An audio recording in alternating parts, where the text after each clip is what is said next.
IVF करवाया, सब कुछ तुमने करवा लिया, तो भी औलाद नहीं है। तब आखिरी में एक काम चालू करो, प्रदोष का दिन दोनों पति पत्नी व्रत चालू कर दो प्रदोष का, और प्रदोष काल में शाम के समय जाकर एक ही दिए में दो लंबी बाती जानते हो ना, रुई की लंबी कपास की बाती दो, और दोनों बाती एक ही दिए में रखकर पति पत्नी दोनों उसको प्रज्वलित करना प्रारंभ करें, बाबा संतान देकर ही रहेगा, औलाद आएगी ही। कोई भक्त मरता है, वो मरने के बाद कहां जाता है? जम के बोलो, नरक की बैकुंठ? जम के बोलो जरा, बैकुंठ। और बैकुंठ में कब तक रखा जाता है उस भक्त को? जब तक उसका पुण्य चल रहा है, पुण्य चल रहा है, उसने जो पुण्य करा होता है तब तक बैकुंठ में रहने देते हैं। आपको होटल के 5 स्टार 7 स्टार होटल के रूम में कब तक रखेंगे?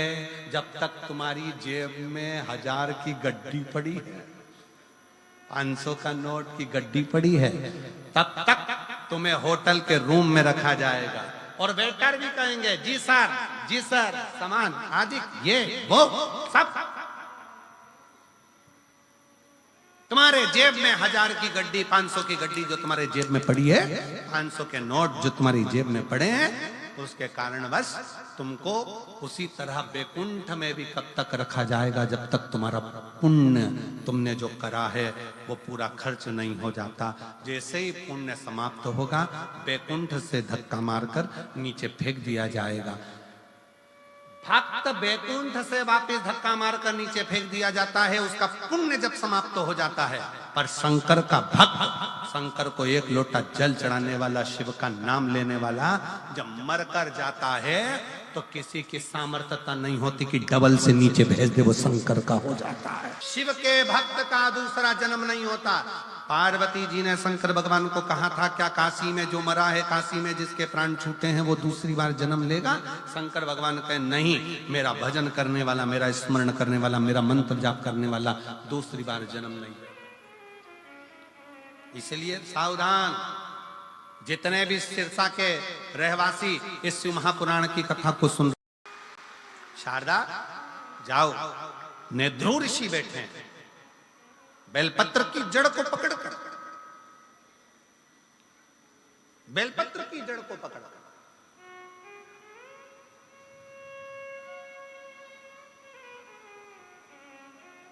कितना सुंदर वर्णन किया है। जिसके उदर से जुड़ी हुई जो प्रॉब्लम रहती है, उदर में अगर कोई तकलीफें रहती, एक पत्र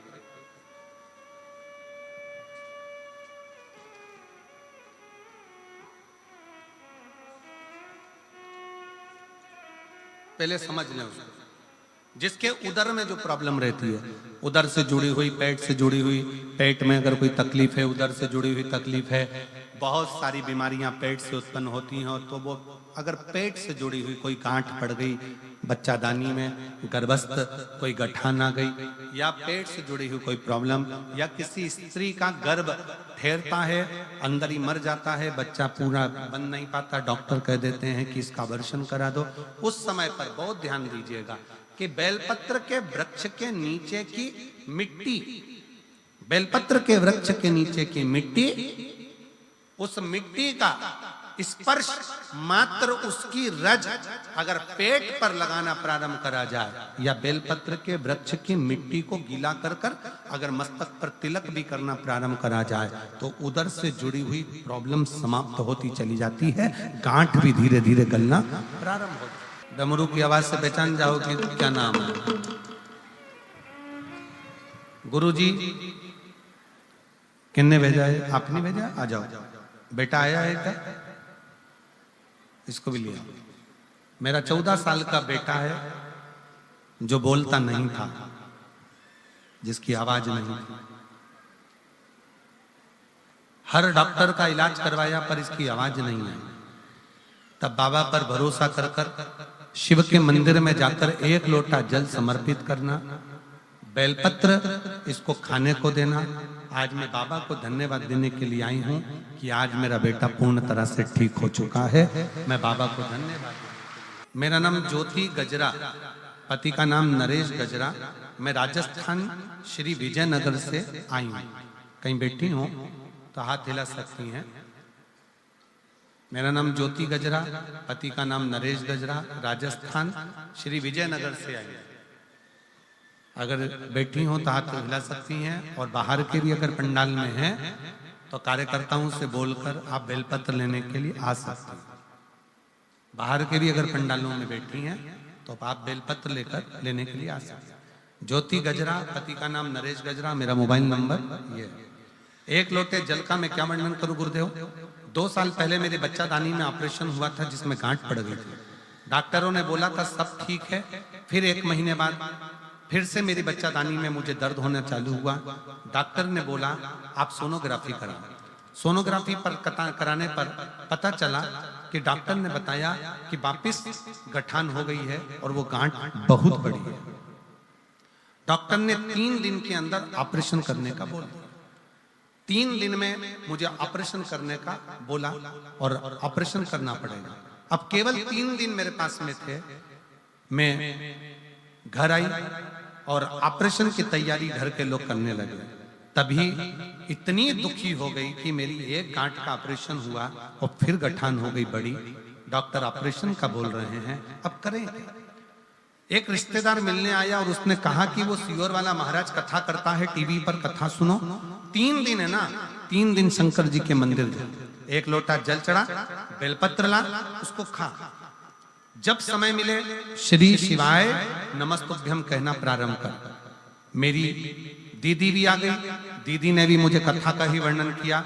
तब हमने डॉक्टर से फिर शाम को फोन कर कर कहा कि आप दवाई दे दो, हम 3 दिन में ऑपरेशन कराएंगे। मना नहीं। दवाई को कुंदकेश्वर महादेव के नाम से हमने खाना चालू करा, जल पीना प्रारंभ करा और जल पीते, बेलपत्र खाते।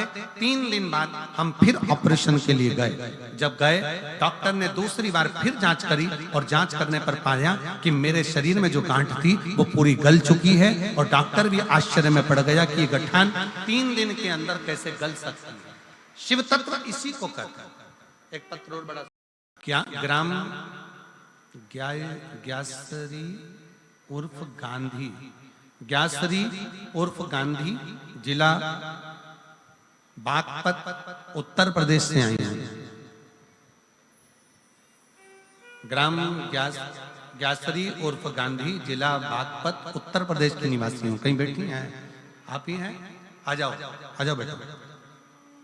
उत्तर प्रदेश के निवासी हूँ। 1 लोटे जल का मैं क्या वर्णन करूँ गुरुदेव। मैं 2018 से लगातार सरकारी नौकरी की तैयारी कर रहा था और लगातार असफलता के कारण मैं बहुत निराश हो गया, हताश हो गया। बार बार 1 या 2 नंबर से मैं रह जाता था। फिर मुझे मेरी माताजी ने कहा कि टीवी पर पंडित प्रदीप मिश्रा जी की कथा सुनो और नित्य 1 लोटा जल शिवालय में चढ़ाओ, भगवान शिव तेरी मनोकामना सुनेंगे। उसकी बात मानकर मैं नित्य रोज 1 लोटा जल चढ़ाना प्रारंभ किया और भगवान ने मेरी भी सुनी। और दिसंबर 2022 में बाबा की कृपा से मेरा भारतीय रेलवे में चयन हो गया। मैं बाबा को यहाँ धन्यवाद देने के लिए आया हूँ। गुरुदेव, वर्तमान में मेरे बाबा ने ऐसी कृपा करी, आपकी कथा सुनने के लिए तरसता था। मुझे क्या मालूम था कि जहां मेरी ड्यूटी रेलवे में रहेगी वहीं आपकी कथा सिरसा में होगी। सिरसा के ही रेलवे स्टेशन पर मेरी ड्यूटी है और मैं बाबा को यहाँ प्रणाम करने के लिए आया हूँ। मैं बाबा को नमन करने के लिए आया हूँ। शिव तत्व इसी को कहते हैं। एक पत्र